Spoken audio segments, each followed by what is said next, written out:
It's not a usual occurrence that South Carolina's 35th and 34th state grand jury issue a report. But this week they did, saying violent criminals are committing crimes from behind bars. And in one case, it led to life sentences, all coordinated from prison. It ultimately occurred to us that we could no longer in good conscience send dangerous criminals to prison and tell the community that we had protected them when they were able to continue to run their criminal organizations as much as they ever did on the inside of prisons as they were on the outside. DJ and Matt McCoy are two brothers who were already behind bars. Prosecutors say while serving time in South Carolina state prisons, the McCoys used contraband cell phones to run a meth trafficking operation. They're poisoning our communities just the same as they did when they were out on the street.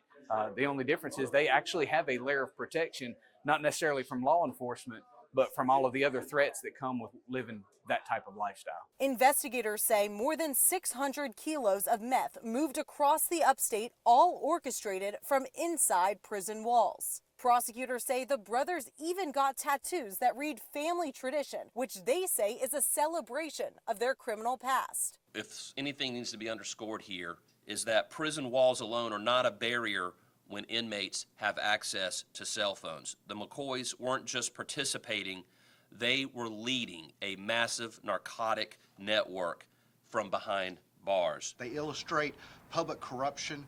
They illustrate drug traffickers continuing to run drugs. They illustrate the amount of money that can be made by these inmates using contraband cell phones. Now, AG Wilson is calling on Congress and the FCC to let states block illegal cell service in prisons, something federal prisons can already do.